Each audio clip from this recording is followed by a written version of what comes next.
Good morning, everybody. My name is Larry Matakowski. Welcome. Our company is The Man Store, and this is our Toolbox talk that we call Southern Safety. My guest today is Blake Harrigan. He's with SafeWaze, and we're going to be talking about fall protection today. And we try and keep our Toolbox talks within that 10 to 12 minute time frame. So some of the topics we're going to talk about, Blake's going to walk you through the proper way of wearing a harness. Not only in the summer, but also some tips on what to do in the winter when you're wearing heavy-duty apparel. We're also going to get into why wear a waist belt. Sometimes people are wearing a waist belt and it's not necessary. We're going to get into that. We're going to talk about the distinctions of arc flash harnesses and FR harnesses. And then we're going to get into the distinctions between Class A and Class B retractables. I think it's going to be some great information for you. And then we're going to wrap things up with a new 4-man horizontal Lifeline system that's really slick. So, Blake, welcome. Thank you, Larry. Appreciate it. Yep. Okay, so let's go over the proper way of wearing a harness. What's going on out there as far as what should we be doing every day when we're wearing a harness? First of all, I wanted to introduce SafeWaze as a premium fall protection manufacturer here in the United States. Was originally incorporated in the early 1990s, and in 2002 was kind of merged with 3M and AO and Aero. 2010, Fall Safe USA was incorporated. Correct. 2011, that company, Fall Safe, started expanding into soft goods and hard goods manufactured here in the United States.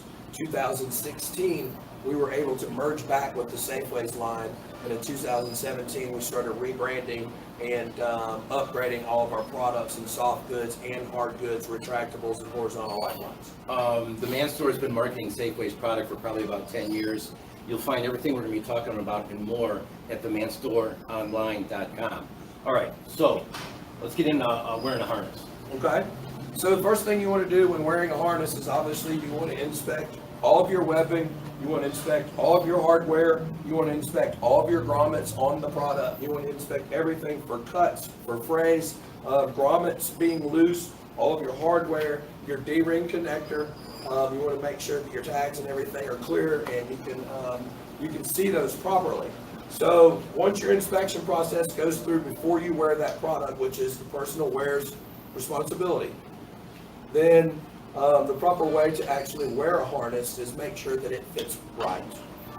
Okay. So how snug should we be in our thighs? So when we're putting a harness on, we want to make sure that everything is snug and fit. We want to make sure that your connectors are all connected. On this particular harness, we actually have an aluminum quick connect, which is dual on both sides, so you're not, so you can't unloosen it. You want to make sure that this is proper chest level, so if you were to fall, this will not hit you in the chin. What is proper chest level? About right there. So right, what, the sternum? Yeah, sternum. Okay. Now, adjustments here. Also on your adjustments, you want to make sure that your torso adjustment is tight evenly with your legs. So on this particular one, we have a quick cam adjuster, which you can pull up tight and really get it snug from your waist, your legs, up to your shoulders. It's a very easy adjustment as opposed to trying to push it through. And then to loosen it, it's just as easy. It's a quick cam adjuster on this particular one. On this particular harness, which is our FS360 or Flex 360, on the grommeted legs, we use 2 layers of webbing so we can get the grommet in there full tight. So when Larry here is adjusting his harness, he can almost put his whole hand underneath the webbing. So you want to really only put about 2 fingers underneath it. So you want to have it nice and snug so you don't have any any movement there. So right now I have about 4 fingers. Right. So we should be, unless you got real fat fingers. You want to put about 2 fingers in there. Okay. And whatever you feel comfortable with, but you want to have it as snug as you possibly can and be able to move in the product. Okay, so this is for wearing on the summer. You got guys out there wearing heavy winter warm gear. I see a lot of guys on sites, their harnesses outside of their warm gear. So also with rainwear. So what do you recommend for guys wearing a harness? Think about it. Someone's wearing heavy gear, their harness is on the outside. They get hot, they go to unzip their jacket. They gotta take their harness off. Probably not a good idea.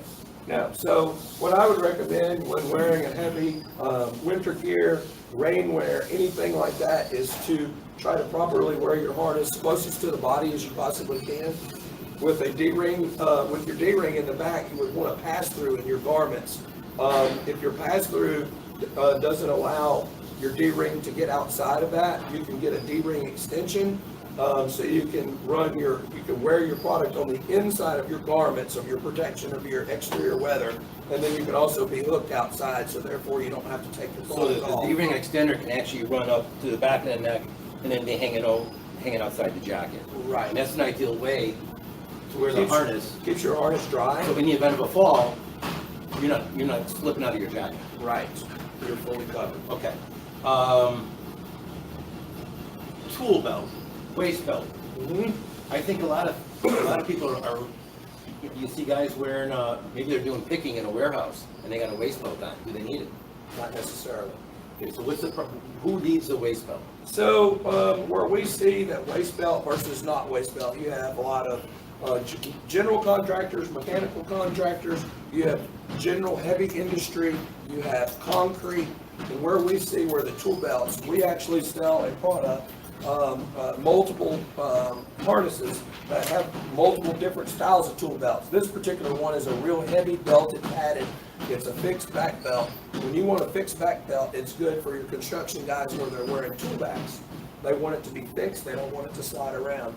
Some people who are not necessarily, they want a back belt, but they don't necessarily have a lot of things hanging off of it. They want it to be floating. They might be able to take it off and wash it. They might be able to want to move it all around. This They're has using it for back this support has some belt. serious cross-stitch padding on here. Yeah, For and the guys who need it. And that particular one right there, the biggest thing for back belt is when guys are using it for positioning, for hands-free positioning. So they will hook a chain assembly here to a rebar assembly cage or anything like that where they can lean back, and this gives them lumbar support for them to use their hands, and they're positioning themselves where they can actually tie rebar or do work together. Okay, let's get into arc flash and FR harnesses. Sure. So what we got here is, and Larry, a lot of people, And let's get into the nomenclature and the distinction. Sure. And the standards. a lot of people, even I, sometimes get confused about arc flash and FR. So the big thing about when people are saying I need an FR, whatever it is, they don't really understand what the difference between FR and arc flash is. Arc flash is on the electrical side, FR is more on a fire or flash fire side. And when an arc flash becomes off of its normal course, that's when a flash occurs. And I'm gonna tell you, Larry, it's intense. It is a huge flash, depending on what type of electricity you're dealing with and the amount of it. It could go all the way up to 40,000 degrees or 40 cal. Basically, it melts the human body.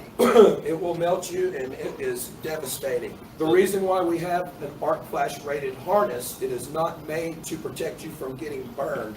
It's made to protect you from falling after a flash fire or an arc. So if you get hit with that heavy arc, this product is tested to withstand the falls and still support that person in Right, it will the not event of a burn. fall. It will not burn, and it's tested under the F887 testing. But what we try to do in this versus anything else. Can I interrupt you 1 second? Sure. So for the folks out there who say, I need FR harnesses, Yes. what do they need to check to make sure it's based on application? It's based on application, and the biggest thing when somebody says they need FR, the biggest question to ask them, are you dealing with electricity or are you dealing with fire? Okay. Welding, anything like that. Anything direct hazard in conjunction with fire is FR. Arc flash is electricity. Bingo. Okay. So when we test these products, we test them, like we said before, they're not made to not create you from getting burnt. That's your normal clothing that's going to do that. But what this does is it passes the standard forwards and on the back side from an arc flash of not getting burned and be able to pass that arc flash standard test that says it's going to prevent you from falling after an arc flash. Okay. And then, the lanyard. Also, Larry, what I like to point out is on our arc flash products, we're putting all dielectric D-rings, we're putting all dielectric quick connects on the chest, dielectric mating buckles. There's no metal. So there's no metal. When you see a lot of people out there that have an arc flash product or an FR, they'll have a metal product with a leather protector behind it. We choose to use all dielectric. And our SafeWaze materials. lanyards now also have the composite hooks. All dielectric. Yes. All right, so we beat that. Yes. All right, so now we're going to get into retractables and the distinctions between Class A and Class B. So Larry, one thing I wanted to discuss with you is Class A has come on the scene more and more in the last 4 to 5 years. And what SafeWaze tries to do is we're trying to bring the premium product to the premium market at the safest level that we can possibly do it at. And where we see in our retractables is Class A.